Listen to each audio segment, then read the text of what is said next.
Shalom, Bapak Ibu Saudara yang dikasihi Tuhan, apa kabarnya hari ini?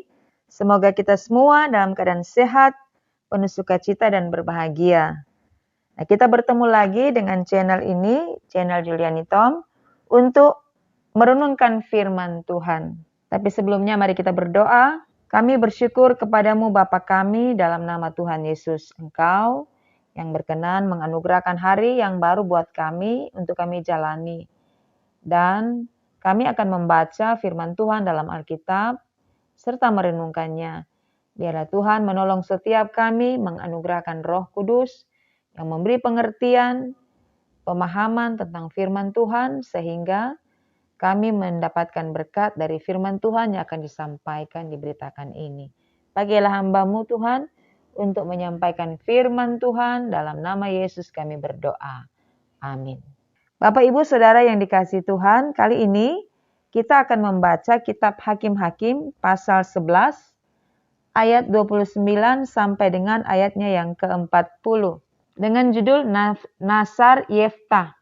Lalu roh Tuhan menghinggapi Yeftah. Ia berjalan melalui daerah Gilead dan daerah Manasye. Kemudian melalui Mispa di Gilead, dan dari Mispa di Gilead ia berjalan terus ke daerah Bani Amon. Lalu bernasarlah Yeftah kepada Tuhan, katanya, "Jika engkau sungguh-sungguh menyerahkan Bani Amon itu ke dalam tanganku, maka apa yang keluar dari pintu rumahku untuk menemui aku pada waktu aku kembali dengan selamat dari Bani Amon, itu akan menjadi kepunyaan Tuhan. Dan aku akan mempersembahkannya sebagai korban bakaran." Kemudian Yeftah berjalan terus untuk berperang melawan Bani Amon, dan Tuhan menyerahkan mereka ke dalam tangannya. Ia menimbulkan kekalahan yang amat besar di antara mereka, mulai dari Aror sampai dekat Ninit, 20 kota banyaknya, dan sampai ke Abel Keramim, sehingga Bani Amon itu ditundukkan di depan orang Israel. Ketika Yeftah pulang ke Mispa ke rumahnya, tampaklah anaknya perempuan keluar menyongsong dia dengan memukul rebana serta menari-nari. Dialah anaknya yang tunggal. Selain dari dia, tidak ada anaknya laki-laki atau perempuan. Demi dilihatnya dia, dikoyakkannyalah bajunya sambil berkata, "Ah anakku, engkau membuat hatiku hancur luluh, dan engkau yang mencelakakan aku. Aku telah membuka mulutku bernasar kepada Tuhan, dan tidak dapat aku mundur."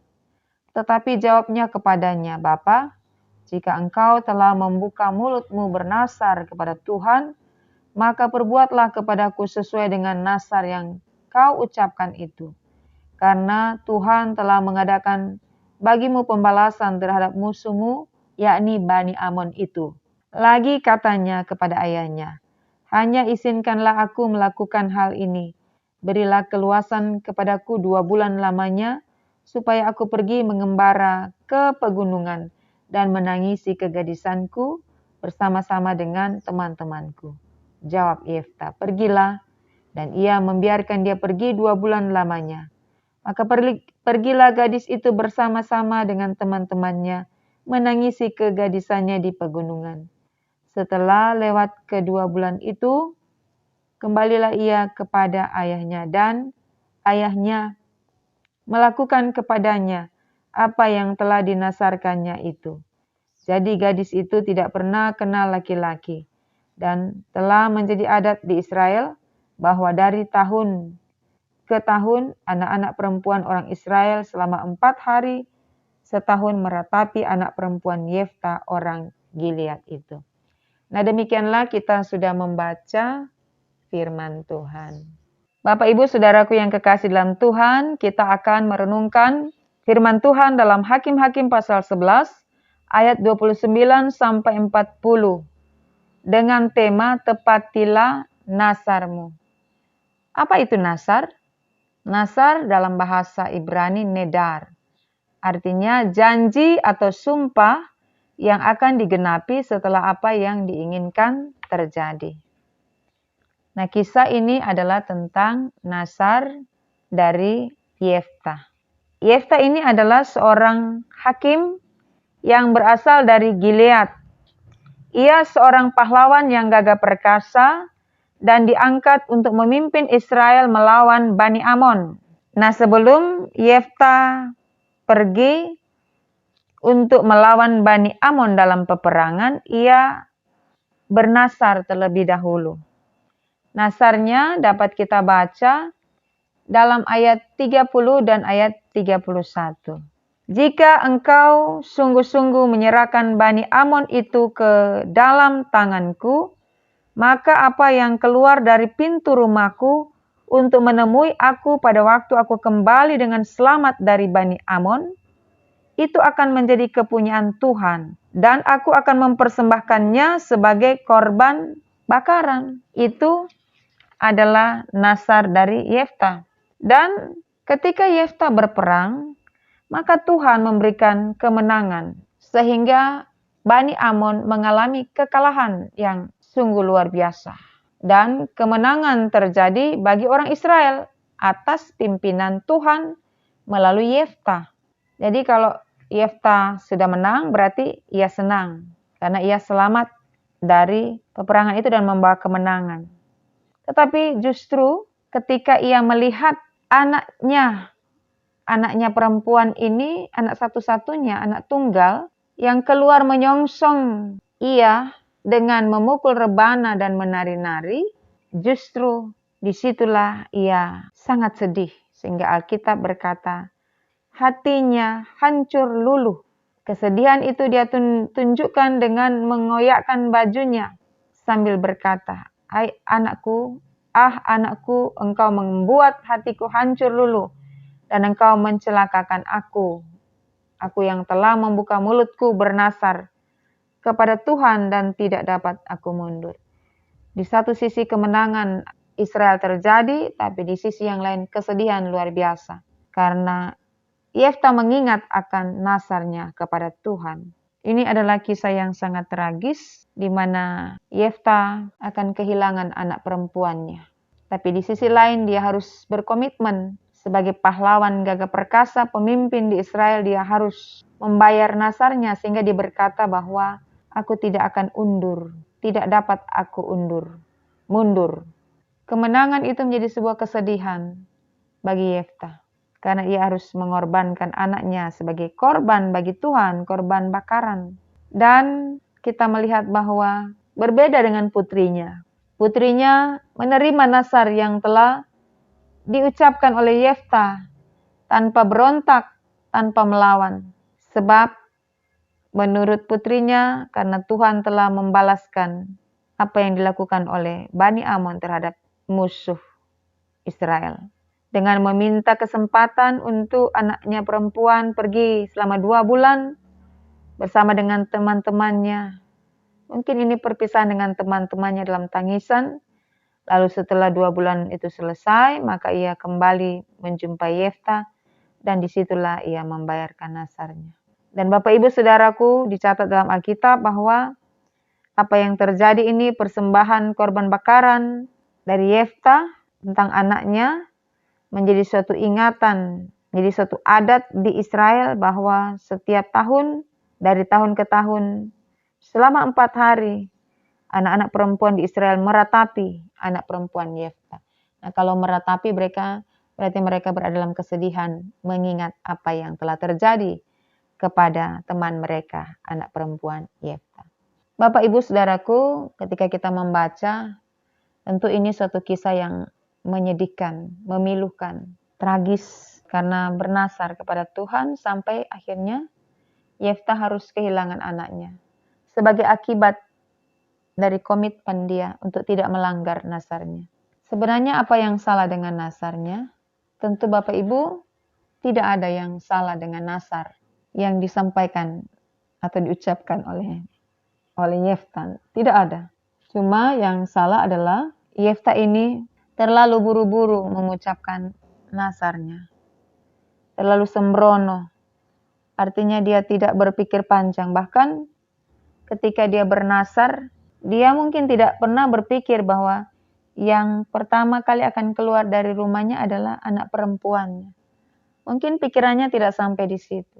Mungkin orang lain yang akan keluar menemui dia atau menyongsong kedatangannya ketika menang dari peperangan melawan Bani Ammon. Tetapi justru yang terjadi adalah yang tidak seperti dia harapkan. Tetapi dia harus membayar karena dia juga adalah seorang pemimpin, menunjukkan teladan. Dia tidak ingkar janji dengan apa yang dia sampaikan.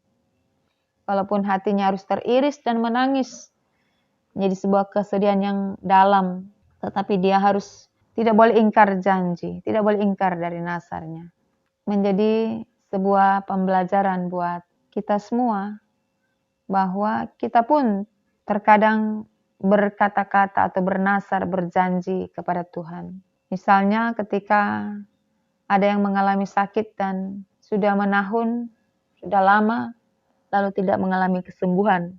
Lalu kita bernasar atau berjanji kepada Tuhan, kalau Tuhan sembuhkan, saya akan melayani, saya akan bertobat, saya akan setia. Atau ada yang menginginkan jabatan, naik pangkat, lalu bernasar kepada Tuhan, kalau Tuhan berikan jabatan itu, maka saya akan rajin beribadah, rajin berdoa melayani Tuhan, dan sebagainya. Atau ketika mau ujian, kita bernasar kepada Tuhan. Seolah-olah dengan bernasar itu kita merebut hatinya Tuhan. Atau seperti kita memaksa Tuhan untuk memberikan apa yang kita inginkan. Tidak demikian, Bapak Ibu Saudara. Tetapi banyak di antara kita yang bernasar ini dan itu. Tetapi ada yang menepatinya, ada yang tidak. Bahayanya kalau bernasarnya sampai hampir sama dengan Yeftah. Dia harus kehilangan, dia mendapatkan kemenangan, dipuja, dipuji. Tapi justru dia berada dalam kesedihan karena harus komitmen dengan nasarnya. Sekali kita bernasar atau berjanji, kita harus menepatinya. Sebab itu tidak boleh kita berjanji atau bernasar kalau kita tidak sanggup untuk menepatinya. Sebab bernasar atau berjanji sudah menjadi kegiatan yang biasa ada. Bukan hanya kepada Tuhan, tapi kepada teman, sahabat, orang-orang dekat-dekat dengan hidup kita. Sehingga ketika kita tidak menepati janji akan terjadi perkelahian, pertengkaran, akan merusak hubungan. Ketika kita tidak menepati janji kepada teman, sahabat, atau orang-orang terdekat kita. Maka jangan bernasar, jangan berjanji kalau kita tidak sanggup untuk menepatinya. Lebih baik kita tidak bernasar, tidak berjanji, daripada kita berkata-kata lalu kita tidak menepatinya. Yeftah memang berjanji bernasar kepada Tuhan, tetapi ketika ia menepatinya, menepati janji itu, ia dalam keadaan yang tentu kesedihan. Sehingga ia mengoyakkan pakaiannya. Walaupun di satu sisi putrinya dengan tenang menunjukkan bahwa dia ikhlas untuk membayar nasar ayahnya. Maka apa yang harus kita lakukan? Nah, Bapak Ibu, kalau kita melihat sejarah atau cerita hidup orang Israel, umat Tuhan, bahkan sampai di kisah Yeftah ini, bahwa ketika orang Israel itu menyembah Baal atau menyembah dewa, telah berpaling dari Tuhan, maka Tuhan sangat murka, sangat marah. Tuhan lepas tangan. Tuhan tidak suka. Tetapi ketika mereka bertobat dan hidup seperti yang Tuhan mau, dengar-dengaran kepada Tuhan, maka Tuhan memperlengkapi semua fasilitas dalam hidup mereka. Bahkan Tuhan memberi kemenangan demi kemenangan ketika orang Israel berperang, Tuhan yang ambil alih. Tuhan berperang bagi umatnya. Maka yang penting di sini adalah jalani saja hidup yang sesuai dengan kehendak Tuhan. Hidup yang setia, hidup takut akan Tuhan, seperti firman-Nya, tidak macam-macam, tidak menyimpang, tidak mencari dewa-dewa, tidak menyembah dewa-dewa lain, Allah-Allah lain. Hidup benar itu cukup untuk kita mendapatkan apa yang kita perlukan dalam hidup ini.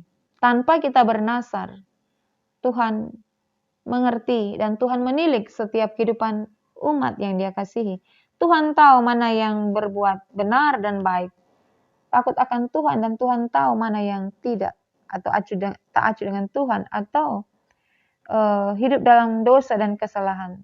Jadi sebenarnya tanpa Yeftah bernasar berjanji kepada Tuhan, pasti Tuhan telah menyediakan kemenangan bagi Yeftah karena Yeftah itu adalah hamba-Nya yang takut akan Tuhan, yang sering bertanya kepada Tuhan. Sehingga dengan itu dia tidak perlu ragu-ragu, tetapi ketika dia sudah terlanjur untuk bernasar, maka dia juga telah menunjukkan komitmennya sebagai seorang pemimpin, sebagai seorang yang takut akan Tuhan, dengan mengiyakan apa yang telah dia katakan.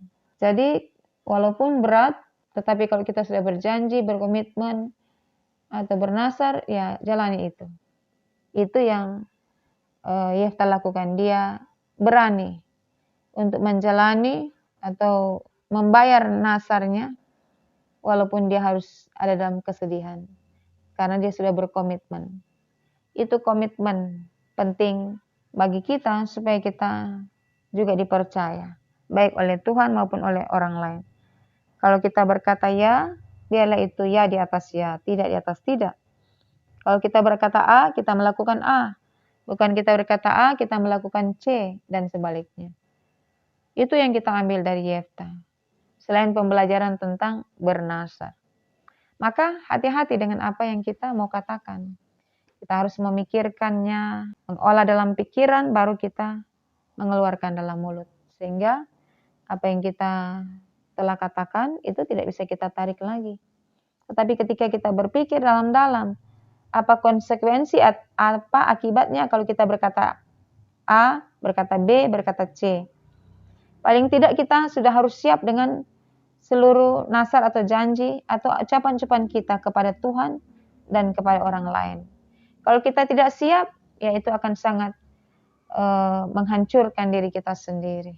Dan karena itu pesan firman Tuhan ini sekaligus mengoreksi kehidupan kita, supaya jangan sembarangan kita bernasar kepada teman-teman, kepada saudara-saudara kita, apalagi kita bernasar kepada Tuhan. Ada harga yang harus kita pertaruhkan di sana.